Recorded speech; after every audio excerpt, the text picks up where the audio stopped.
So student, once again I welcome you. It is English approach, or it mean Hornbill literature textbook,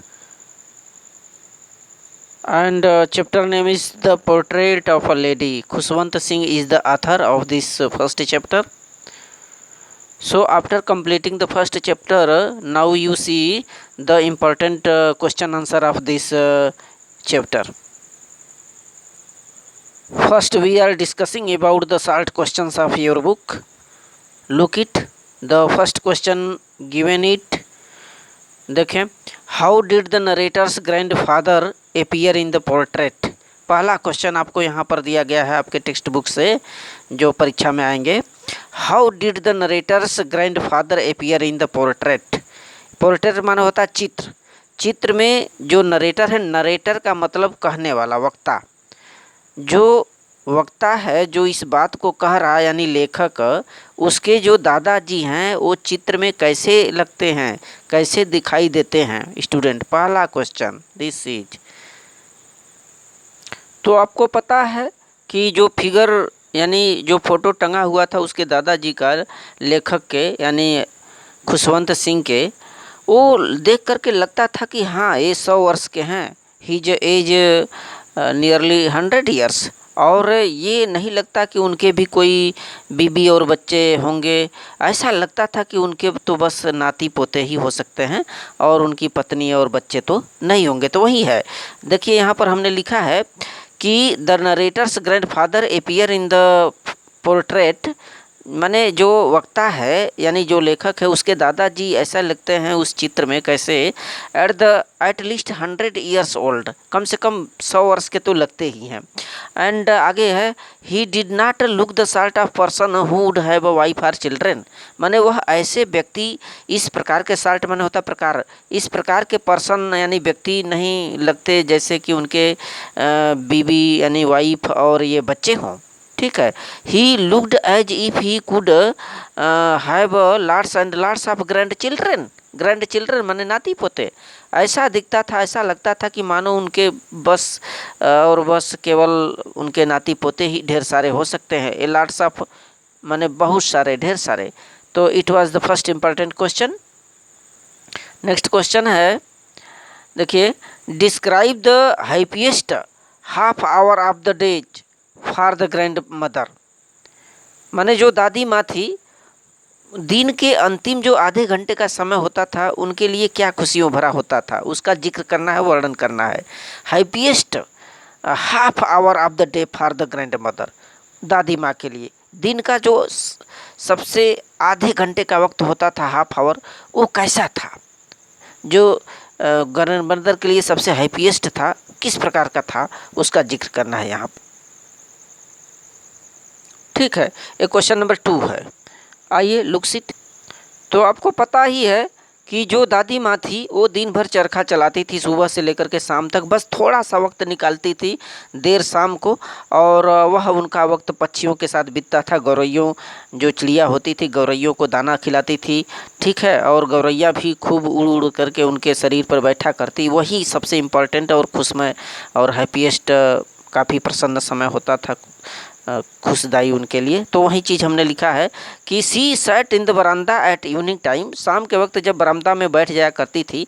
and breaking the bread into little bits. Little bits माने छोटे छोटे टुकड़ों में उन रोटियों को तोड़ने लगती. ब्रेकिंग माने तोड़ती थी. And then hundreds of little birds collected round her with chirpings. तब सैकड़ों सैकड़ों जो छोटे छोटे पक्षी होते थे उनके आसपास, चर्पिंग माने चहचहाट, चू चू चुक करते हुए उनके आसपास अराउंड इकट्ठा हो जाते थे, कलेक्टेड हो जाते थे.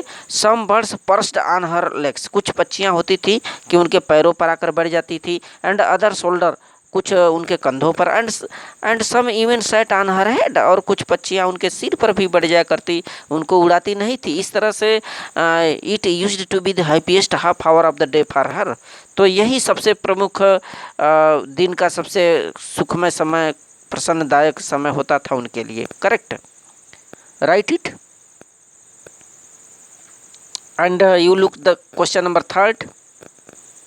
देखो question number 3 it is, how did the narrator and the grand mother become good friends. ये बोल रहा है कि जो नरेटर है यानी वक्ता है, जो इस पाठ को लिखा है यानी खुशवंत सिंह जी और उनकी जो दादी माँ एक अच्छे दोस्त कैसे थे। ठीक है, एक अच्छे दोस्त आखिर थे कैसे, तो आपको पता ही है गांव में उनका घर हुआ करता था। जब खुशवंत सिंह के माता पिता शहर चले गए तो अपने दादी माँ के साथ रहा करते थे और उनकी दादी माँ ही उन्हें सुबह में जगाती थी और रोज़ तैयार करती थी स्कूल के लिए और स्वयं स्कूल जाया करती थी टेम्पल के बहाने।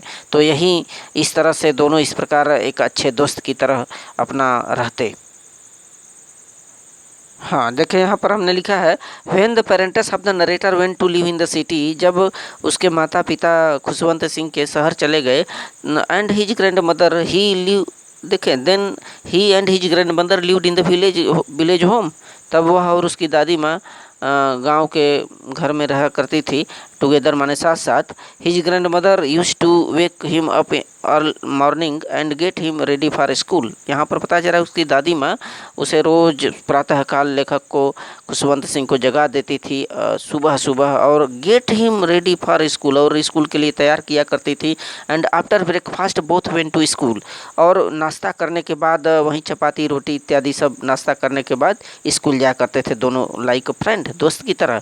दस the narrator and grand mother become a good friends. इस तरह से जो नरेटर है वक्ता है और उसकी दादी माँ एक अच्छे दोस्त थे। Right it.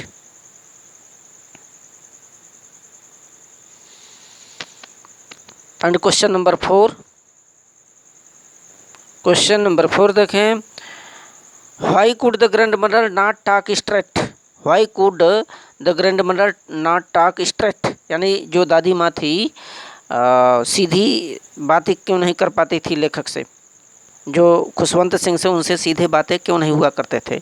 देखिए काफ़ी दिनों तक अच्छे दोस्त की भांति रहते थे, लेकिन जब स्कूल जाने लगे खुशवंत सिंह तो स्कूल में जानते ही हैं अदर सब्जेक्ट बताए गए, वहाँ म्यूजिक भी बताया जाता, हिस्ट्री भी बताया जाता, जो ग्रैंड मदर की दृष्टि से अच्छा नहीं था। और म्यूजिक तो और अच्छा नहीं था, ग्रैंड मदर की दृष्टि से ये म्यूजिक बड़ी ही बेकार चीज़ थी। और स्कूल में प्रार्थना और भगवान के लिए कुछ भी नहीं कहा जाता था, इसलिए नाखुश रहा करती थी। इसलिए उनसे लेखक साहब से सीधे काफ़ी दिनों तक बातें नहीं करती और सदैव क्या पूजा अर्चन में हमेशा लीन रहती थी, लुकसिट। हाँ, the grand mother could not talk straight because there was teaching about music and other subject in the school.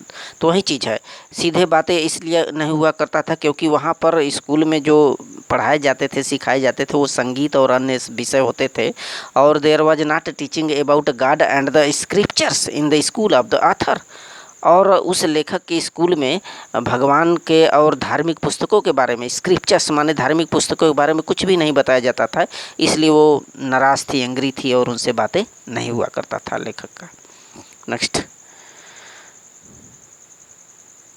Question number 5, देखिए question number 5, how did the grandmother spend her time when the narrator went to the university. जब जो लेखक था, narrator था, विश्वविद्यालय चला गया पढ़ने के लिए तो दादी माँ का समय कैसे व्यतीत होता था, तो आपको पता ही है। तो विश्वविद्यालय जाने के बाद दादी माँ जो है अपना वक्त बस वहीं सुबह से लेकर के शाम तक चरखे के साथ और साथ ही साथ जब थोड़ा समय बीतता था दिन का तो उस वक्त वह पक्षियों के साथ अपना वक्त बिताती थी। Look here, when the narrator went to the university, the grandmother spent her time with the sparrow feeding, यानी कि जो स्पैरो गौरैया होती थी पक्षियाँ, उनको फीडिंग माने दाना होना, चारा खिलाने में व्यतीत होता था उनका टाइम था। And she gave them two little bread bits, छोटे रोटी के टुकड़े दिया करती थी उन पक्षियों को। और वो पक्षियाँ भी काफ़ी अच्छे किस प्रकार से ची चर्पिंग करती हुई उनके ऊपर बैठ जाया करती थी। इस प्रकार से उनका जो वक्त था किसी प्रकार से जैसे तैसे बीतता था और हमेशा वो प्रे में, प्रार्थना में अपना समय पास करती थी। So student, thank you. It is the short answer type question and the next question in the next video.